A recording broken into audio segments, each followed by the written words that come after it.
How do you do? I told him my name. He introduced himself. His name is Muhammad. I said, how do you do? After the niceties of hello, how are you, how's everything, I said, do you believe in God? He said, yes. Oh, yeah? Sure. I said, but do you believe in the God of Moses? He said, yeah. Abraham? Yeah. What about David and Suleiman? He said, yeah. So when I meet this man, I'm impressed that he's believing these things, but I thought maybe he's just saying it. So I even asked him, what about Jesus? Because I thought maybe they're kind of... First I thought Muslims were like Hindus. That was first. And then when he said he believed in some of the things of the Bible, I said, okay, maybe they're like Jews. So that's when I said, yes, but what about Jesus? Do you believe in Jesus? And he said, yes. I said, okay, wait a minute. This is going to be easy. I can convert this guy.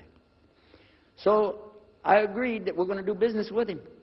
And in fact, I took him immediately out to have tea together. We sit together, drink tea, talk a little while. And I started trying to preach to him right away. I'm in the Bible. I got it right there. Flip it open. Genesis. Let's talk about Abraham. What do you know about Abraham? Abraham, he had 2 sons, you see, and blah, blah, blah, blah, blah. And I'm doing all the preaching to him. Do you imagine this? And he sat there. Okay. He's a graduate of Allah's heart. And he's, like this. Get me? You know what I'm saying?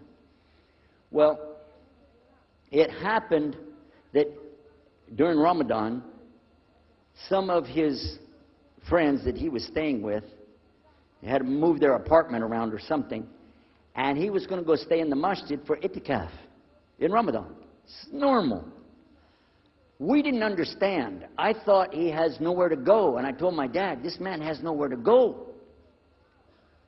And my dad said, no, he's got money. I said, no, he doesn't. Dad, I'm telling you, he has no place to go. I heard him say he's going to go live in the mosque to a Christian. If you're going to live in the church, ooh, that's the worst. So I said, let me offer that he can stay at our place. And my dad said, no, you don't do that. That's not right. I said, no, I'm going to offer it to him. I went to him and I said, how would you like to come stay at our place? He said, no, I want to go and stay there. I want to stay in the mosque, and it's something good. I said, oh, man, look at this poor man.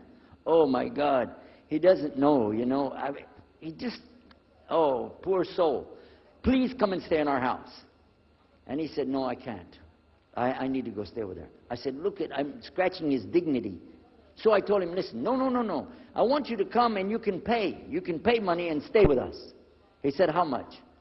I said, $15 a week. Which in America is like nothing. $15 is nothing. I said, and then he kind of hesitated. I said, and we'll pay for all the food. Well, you eat $15 worth of food in one day in America.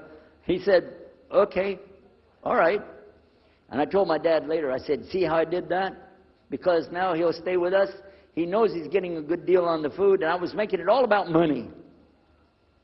Well, I didn't know he wanted to come and stay with us. He wanted to learn about how are Americans and how is the dawah going to be. What do we believe? Especially people who are preaching. So he came and stayed in our house. And I said, well, now that's good. I'll travel with him and go with him in places, and he'll see and he'll learn about Christianity. As we were traveling and working together, we put up tables just like this and booths and things and set things out for people to come and look at them and sell things. And I caught him one time. When somebody wanted to take something from the front, he took it from the back and gave it to him. And I looked at him. And then next time somebody started to take something, he took from the back and gave it to him. I said, hey, Muhammad, we take the stuff from the front because that's the old stuff. The new stuff in the back, just hold it back. You know what I'm saying? This is dated material. Get rid of the junk first. He said, no, I can't. In my religion, we can't sell something unless we give the people the best. I said, got me on that one. And I'm supposed to be telling him about a better deal. I said, okay, yeah, whatever. You're never going to make any money, though. But that's all right. Over a period of time, I came to learn a lot of things. Also about being humble. A lot. because this man was obviously well educated, very articulate, could really talk about a lot of subjects.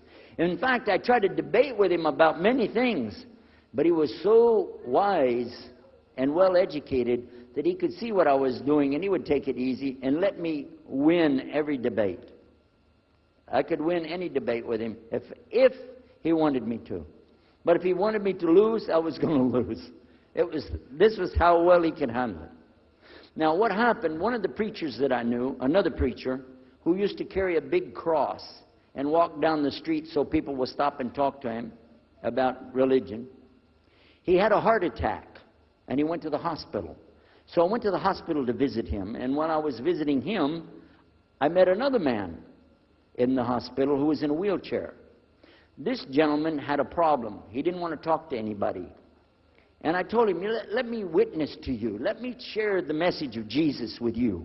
So I took out my Bible, and again, I started telling him about a prophet, Prophet Yunus, alayhi salam.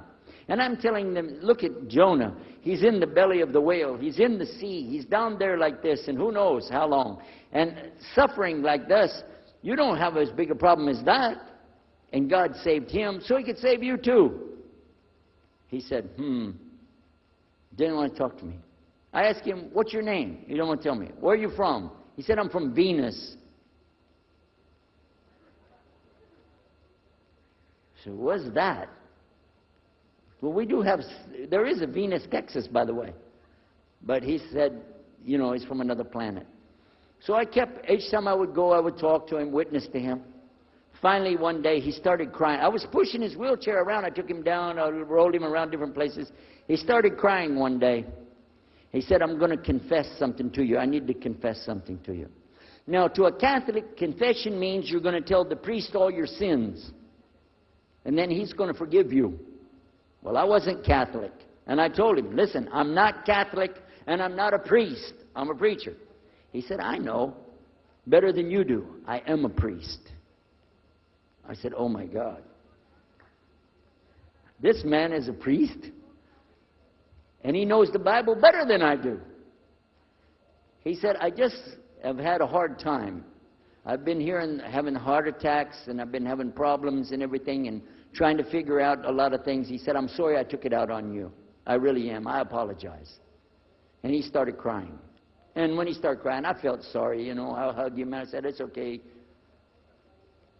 One day I went to the hospital, and my friend was gone. So I started visiting with the priest. And that happened one time I went to visit him at the hospital, and he was gone. And I asked him, where did he go? They said he went home. I said, home? He's a missionary priest from South America. How did he go home? She said, I don't know, he's not here. I'm sure his family. I said, he has no family. I know him personally. He has no family. Where did he go? She said, I don't know. We're not responsible for them. I said, well, let me see where he went. You got it in your file? She said, I can't do that. Those are locked up. Nobody can look in the file. And I got in the lady's face, and I said, listen to me. This man could die in the street right now, and it's going to be your fault. And you're going to get sued because I'm going to sue you for him. She said, okay, his folder's over there, but I'm not going to watch. And I went over and I looked for it, got address where he went. Sure enough, he was in a place where they put people that have no place to go, a shelter. So I went to the shelter, and I found him. He was still on crutches. He saw me. He started crying again. He said, please get me out of here. Get me out of here. I said, okay, come live at my house. Now, I told you the story so you can see something. Now, look, I have 2 visitors in my house. One is a Catholic priest. The other is a Muslim. And I'm thinking I can get the Catholic priest and convert him to be a Protestant. At the same time, I'm going to catch the Muslim and bring him over to Christianity. High aspirations. But it didn't work. Some strange things began to happen. We would sit around the table at night to discuss what is the Bible and what's the salvation. My father has a Bible. It's called King James Version of the Bible. Most of you probably heard about it, especially any students of Ahmadiyya or Zakir Naik. You've heard about King James Version of the Bible. But I work out of a different one that I've had since 1953. It's called the Revised Standard Version. And it says in it, King James Version has grave mistakes.